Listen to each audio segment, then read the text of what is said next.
Story about Taylor Swift. Yes. She is getting a lot of heat right now because her Eras tour is homophobic. So Not hard to believe. she has not been a sufficient I'm ally to the LGBTQ plus community, according to this journalist at The Guardian. They say, as a queer Swiftie, I can't help but wish she would channel that same energy, the one she directed at the security guard, and her enormous platform into denouncing a record number of anti-LGBTQ plus laws introduced across the U.S. This is her own fault. This is her own fault for courting the audience she now has. She dipped her toes into the political sphere, and she's getting everything she deserves. Her Eras tour is hitting states like Florida, Texas, Tennessee, which have introduced legislation against having underage people at drag events. Can't do that. Which I really can't find an argument against, but...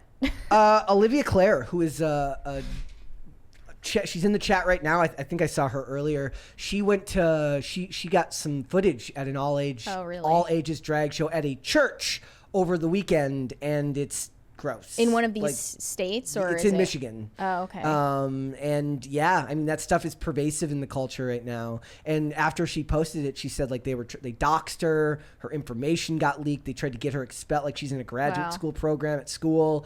And they're coming for her because these people are, imagine, take all the wrath of a Swiftie mad at one of her ex-boyfriends and then turn it loose on the political sphere, and you have a recipe for disaster. It says, for some, Swift's silence undermines or at least draws into question the flurry of LGBTQ plus advocacy she embarked on in 2019. Yep. After a gay friend helped Taylor realize her position on LGBTQ rights wasn't clear enough or loud enough, she came out swinging for the gays. And she became politically outspoken in 2018, backing Democrats in the midterms, and since then has been very outspoken about LGBT issues, despite not belonging to that community. Yep. She even came out with like this music video that had drag queens in it. Tries. She's gone on stage with drag queens. She's like dressed up in rainbows. Do you think she like looks at girls? She's like, be gay. Be gay.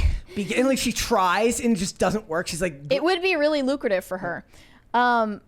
She's made all of the apparent overtures to solidarity, but clearly doesn't actually believe any of this nonsense, and she's not willing to put her money where her mouth is at the end of the day. So in a way, I agree with this criticism, but I don't sympathize with Taylor now that her own fans are coming after her, because she has courted an audience that expects undying allegiance to wokeness as a program. Joker said it best. You get what you effing deserve, right? She has it coming to her.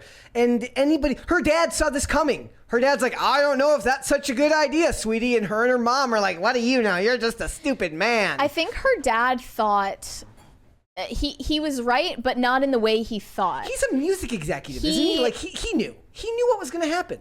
What he was saying wasn't exactly how it panned out. He said that if you become politically outspoken on the left, then your right-wing fans or centrist fans the non-existent are going to be right-wing alienated from your messaging, and they're not going to go, buy your albums anymore, go to your concerts anymore, buy your merch.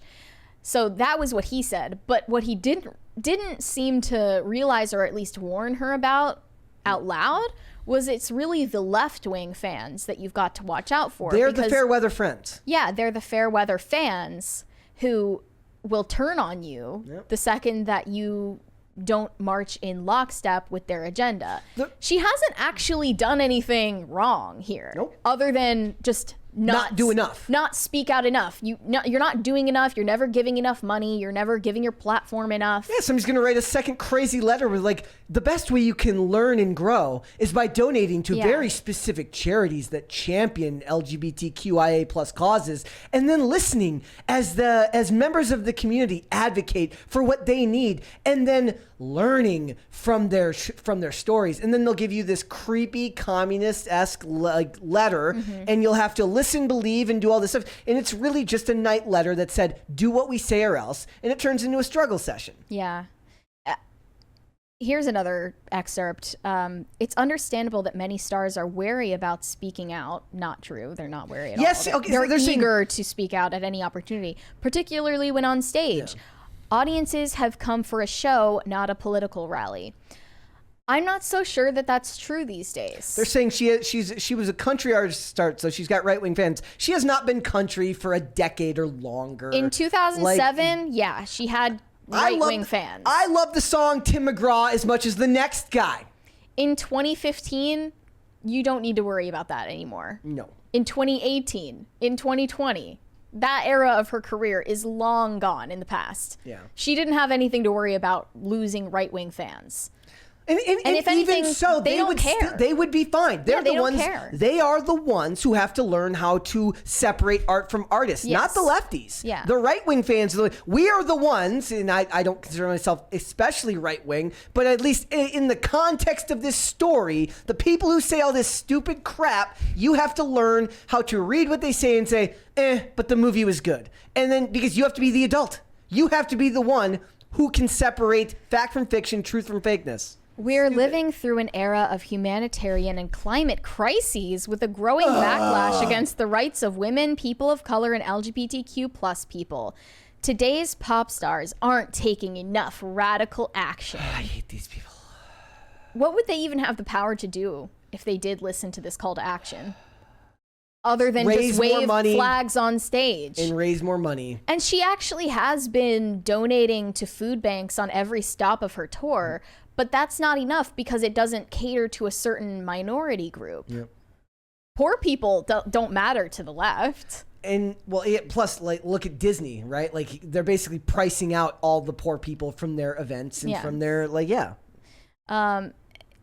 They're asking her essentially to boycott certain states. And then she's like, hey, tour. I'm an ally to a point. But Yeah. I'm also a capitalist, and I've got money to make, and I've got fans. Her argument would be, I've got fans that agree with us in those states. It's not their fault they have the misfortune of living in these evil right-wing states That's exactly that what want to she do would the say. evil act of keeping babies from dying. But the truth here is that Taylor Swift's allyship or activism starts and stops exactly where it's convenient for her. Yeah. All celebrities.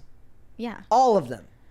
And I think that it's totally fair after you have introduced yourself as a political pundit and not just an artist, that you're going to be held to insane standards by these people. Like I said, I kind of see what you mean by her dad, like thinking that she would lose. Like, I think her dad. He was coming from a different generation. But I think it's also because he has a history. He was either a music or a TV executive of some sort. He has history in the business. He knows what making yourself an active member of the political class does to an entertainer's career. It divides it. This take from this journalist actually about her current relationship with Maddie Healy of the 1975 was interesting because it's a little bit heterodox. They said the current calls for Taylor Swift to denounce past controversies by her rumored boyfriend Maddie Healy, for example, are both misogynist, expecting a woman to account for her partner's behavior, and demonstrative of fan entitlement. I wouldn't call it misogynist, but I would call it fan entitlement. Yeah, I don't know what's misogynist about it. It's mostly women. Wait, they're saying that it's female fans that are saying this stuff, right? How can that be misogynist? There are zero misogynist men or rallying far less. for Taylor Swift to denounce her boyfriend. And if they are, it's because they want to date her. Performance art, yeah. So Taylor, that's a bizarre take. I agree, Taylor. I don't think Matt Healy is good for you. I think I am good for you. You should break up with him because he's a bad person who does push-ups in front of Ben Shapiro videos. I do sit-ups in front of Ben Shapiro videos. It's different and far better. I'm better for you. Taylor Swift's choice to be dating Maddie Healy, who is known as like this problematic, offensive white boy. Yeah. It shows exactly what we're talking about. I could be a problematic, offensive white boy. Come on. She merely pays lip service to these issues. Yep. In her personal life, it bears no importance or relevance to her. Yeah. I don't think that she cares about being on the right side of history. Not so much as she can make press releases. She's a mega rich, mega powerful, affluent white liberal female. Okay. She's got pictures of Biden in her office. none of these issues matter to her. Her bottom line matters to her. Yep.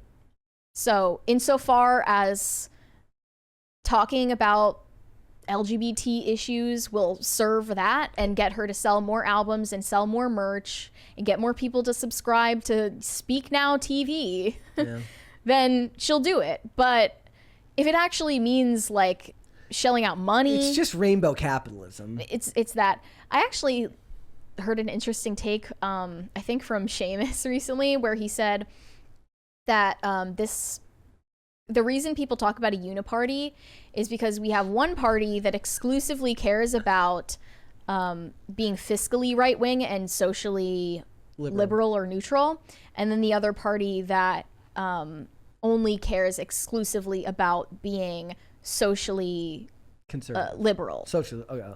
So the Republican Party only cares about being fiscally conservative. Yeah. They're only on the fiscal issues. The Democrat Party only cares about social issues and not fiscal issues. Yeah. So in that way, they can actually unite in quite a convenient alliance where that's what you get is rainbow capitalism. In the chat, Sketch Therapy says, "Isn't Taylor twice your height, Brett? Are you K2 certified?" Twice your height. I don't know if she's twice my height, but she's definitely taller than me. She's 5'11". Yeah, you're definitely right though. It's funny too because they agree on more than they realize. And let's face it, like the Republicans are they just pay lip service. Just like Democrats pay lip service to certain issues, the Republicans pay lip service to certain issues, and they all just do whatever they have to do to stay in power. Just like a Taylor Swift says what she has to remain the status quo. To keep what she's got to do. Though I do like the song. Like I said, I was listening to Style earlier.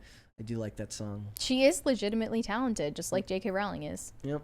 But yeah, we were saying this the other day. I don't feel bad for J.K. Rowling when the gender mob comes after her because she introduced them into her fan base and welcomed them with open arms. I think a lot of what do you expect to happen? They see it like the thing is I don't know if a lot of them knew about the size of the monster that they were creating in a lot of ways. So I don't sympathize with that. Like, it's so easy to see where that can go wrong for you. No, see, the thing, if you're Taylor Swift, you work at, like, let's face it, if she's touring as much as she is, she's not sitting around on her phone reading Twitter all day. She's working. She's going to rehearsals. She's going to meetings. She's taking on endorsement deals. She's taking photos. She's always doing something. She's not sitting there. We sit here. I don't know. I think you'd be surprised. Our job requires us to read a lot of news and look at the landscape of this stuff critically all day.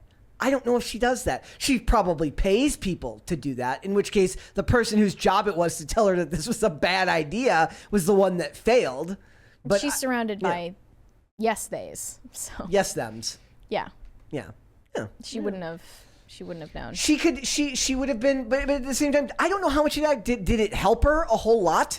She was going to be just as famous as she was before she started caring about these social issues. I don't know how much of it comes from a place of genuine concern. Like when she's fighting with her dad, like is that her mom putting those ideas into her head that she needs to care about this stuff? Yes.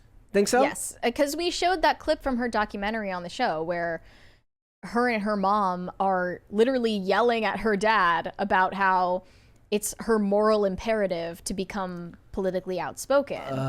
That was back in like 2018 or something. Yeah. And they like triangulated against him on that front. So it was definitely like partly her mom that influenced her to do this. It's those awfuls, man. And it was weird that she was even looking for permission from her parents in the first place. She's being like a employing 28-year-old woman. Yeah. Or whatever, however old she was at the time. What was it? Dane earlier had the thing about the lady making cutesy Instagram videos about her grandmother choosing assisted suicide. And he just said, like, progressive white women are just, it's going to be the end of this. Like, we are so screwed. The maid TikToks are dark, like, really blackpilling. There was a teenager who recently posted about, like, applying for maid because of depression. And they've actually, Canada has delayed the point at which they'll allow people to apply for maid based on mental illness alone. That's going to be in March next year. they delayed it from this year to next year. But the day is coming where, yeah, the government is literally going to put you in the suicide booth. They're like, have you thought about just, ending it? Yeah, because they refuse to actually have like compassionate care and like resources for people who are in need. They're like, somebody's like, I stubbed my toe, it hurts. They're like, have you thought about the gas chamber? Literally, yeah. It's sick. It's just, and somebody says I think they're talking about Taylor Swift here. I think they say she was influenced by Lena Dunham years before. Is that true? Explain. I don't know. I'm picturing Taylor Swift. She gets done with, like, this is my favorite. This is my side story. In my brain, this is what happens. She gets done with her concert. She goes backstage. She throws the microphone and she runs to the TV to watch episodes of Girls. Someone said she doesn't need 8% of the population's support. If you're talking about 8% of the population being like Gen Z who identify vaguely as LGBT, which is mainly women who would check off the bisexual box. I was attracted to a girl once. It's not necessarily the gay population that you're looking for support from. You're looking for the support of the woke population, which in millennials and Gen Z is actually sizable enough that she did monetarily benefit from becoming a political mouthpiece for them. Yeah. Maybe it's backfiring on her now, or it will come later. Because it comes with strings. Yeah. Yeah. It does. Thanks for watching. Listen to full episodes of Pop Culture Crisis on Spotify. Keep up with us on social media and make sure you subscribe and ring that bell so you never miss the show. Bye, guys.